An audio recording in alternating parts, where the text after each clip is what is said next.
Coach Baldwin, and then take questions.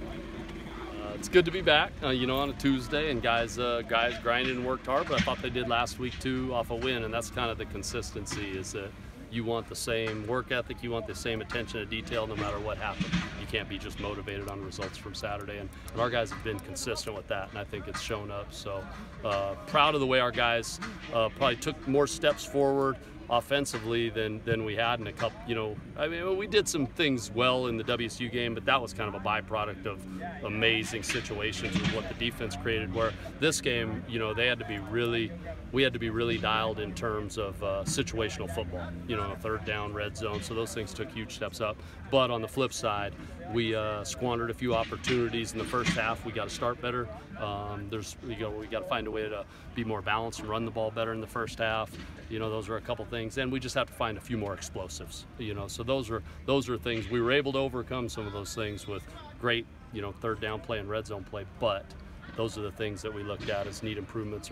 But we would have looked at the same way. One play doesn't define whether you did things well for the other 106 plays, and I count the penalty plays too. So.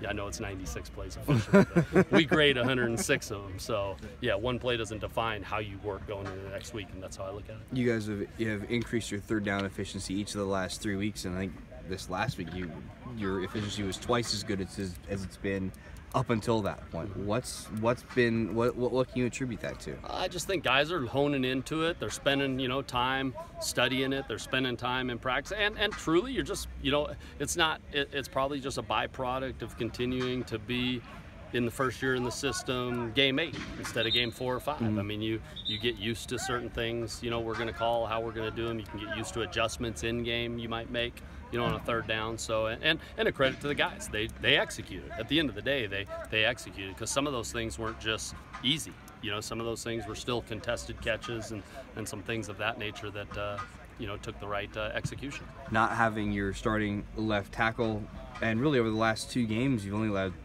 3 sacks, which is far down from where it was in the run game.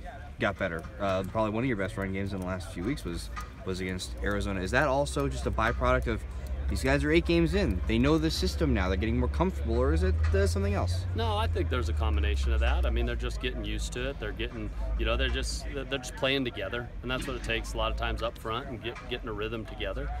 They're playing together, and they're just doing things each week, working to be better than the week before. And you know, it doesn't always happen. You have certain games where all of a sudden, you know, your 5th game isn't always better than your 4th, or however you want to look at it. But through a year, you want to feel like we made progress through first quarter of the year, second quarter, third quarter of the year, fourth quarter of the year, and that's what they're doing. I just think they're getting better with that, and you know, and we're able to stay a little more committed to it too, just because we're having some better success on first down, second down, which allows us to be in, you know, just put the defense. We've been able to put a defense a little bit more on. I'm not saying they were totally on their heels. Arizona's defense did a lot of good things, but a little better than we were the 2 weeks prior to that.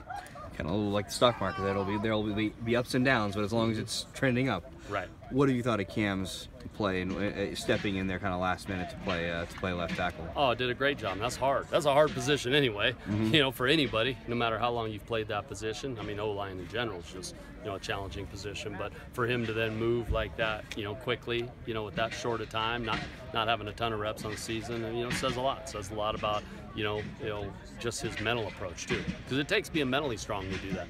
Just all of a sudden you get comfort. You know, guards get comfortable being guards, tackles get comfortable being tackles, and when you move them, you know, in a short time, that sometimes takes a mental, you know, approach to it too, and he did a great job that, you know, in that regard. I know Coach Graywood had practiced him both at guard and tackle, at least in the fall camp. Did you guys move him around during the week last week too?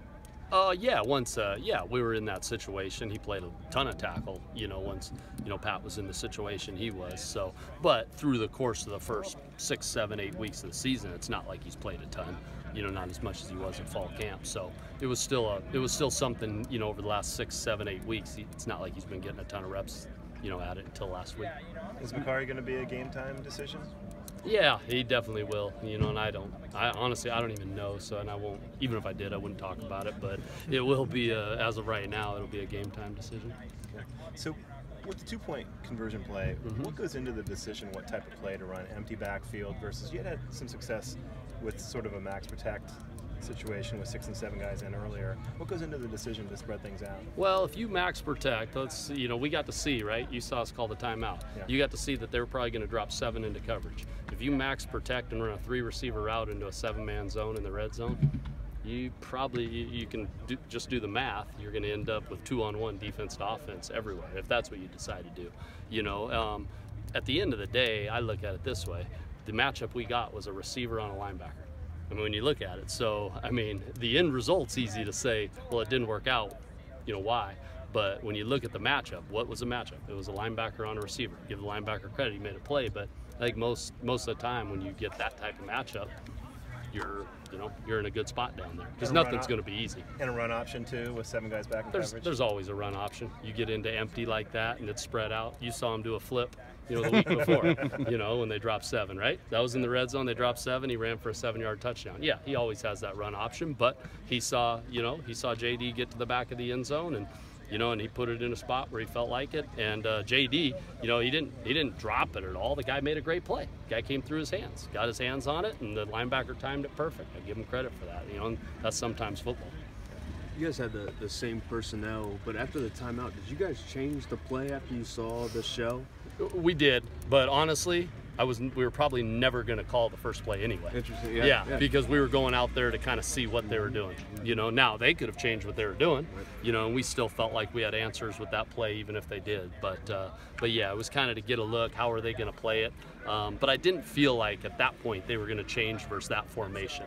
I felt like versus that formation, what they were going to do on that play, they were going to come back and do the next time. So we felt like our number 3 receiver to the field was going to have a double move matchup against a Mike linebacker. And that's, he made a play. How much do you like the opportunity of the head coach giving you that chance to say, hey, let's go for the win right now? Love it. I mean, and Coach Wilcox, you look at it, I think, and I only saw this, I don't pay much attention, but I heard it on TV. I think we're leading the conference in 4th down attempts, so I mean, like I said, that shows a lot of confidence in us. And our guys feed off it, so I love it. And but it's all calculated. That's the thing I love about what Coach Wilcox does. He's not just doing it to say I'm aggressive, I'm going to lead the pack. No, his decisions are all calculated. Just like the kick to send it to OT.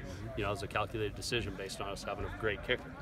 So and we pushed. And he pushed all the right buttons in that ball game. We just were came up a play short.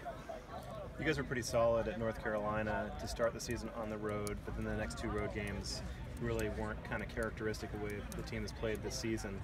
Is there something that you can look to as a common thread in those last couple of road games to maybe rectify on this Colorado road trip? Yeah, I mean, there's a couple of things. I mean, I feel like, UW, especially when they play at home, that's a challenge. That's a challenge for almost anyone who goes in there. That's not an excuse, but that means you got to be on point. So when we weren't on point, it shows up probably more than sometimes when you're not on point here, against maybe a lesser. So that's what happened in that game. We have to be on point on the road, and you definitely have to be on point when you go to places, like UW or Eugene, playing Oregon, and so those were games where we weren't at our best, and the opponent we were playing is pretty darn good at home.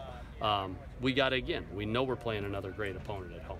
We know we're playing a defense that the last couple of years has shown some really good stuff, and it's no different this year when I watch them on film. So our biggest thing is being that much sharper, and I can't sit here and say Tuesday, be sharper Saturday. Well, what does that even mean? No, it's we got to be more detailed at the end of Tuesday practice. We got to be more detailed tomorrow when we're going through our walkthrough before practice. Whatever those things, because that'll then lead to having a chance to be detailed on the road. That's what it's going to take. Honestly, it's just detail and execution.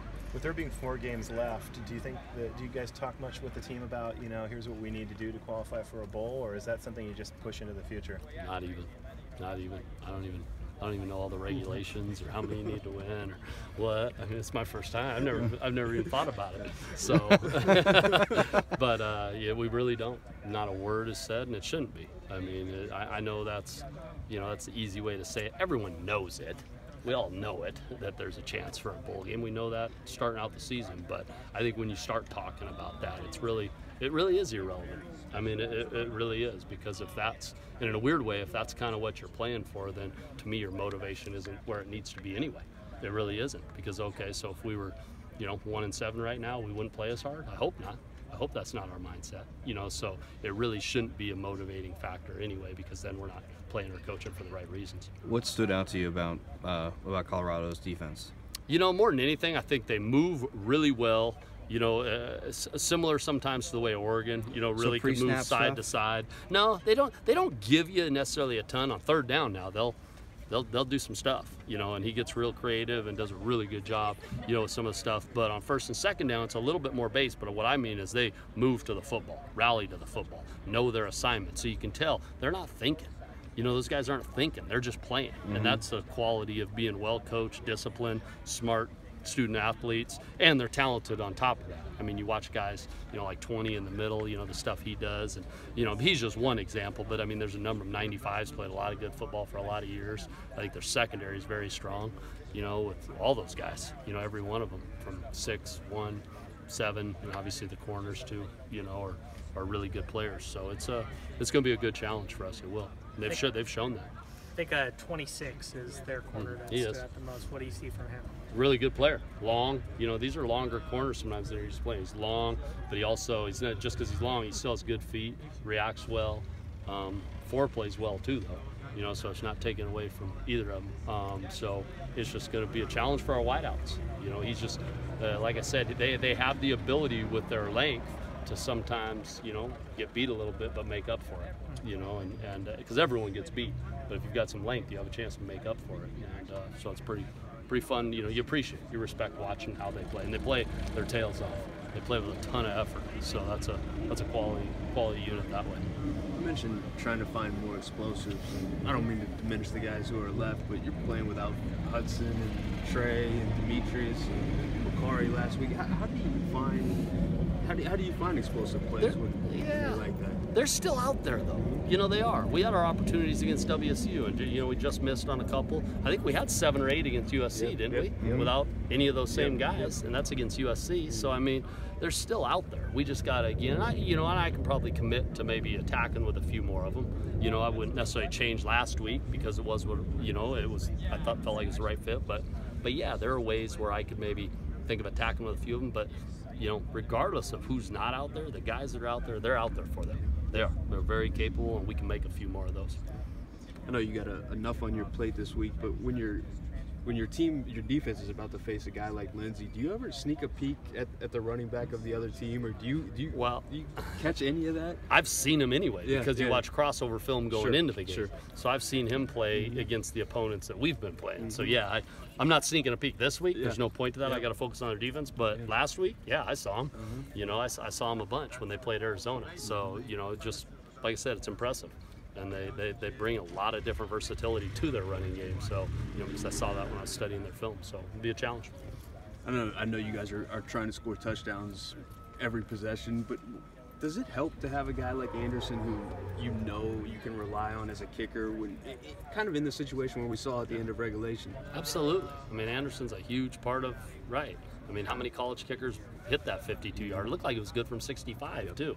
You know, so you just not many places have that. That's just a reality. But he'd be the first to say he just has to stay humble and just do his job. That's just his job, and that's how he treats it. But yeah, from our perspective, it is. It's very, very nice to have that.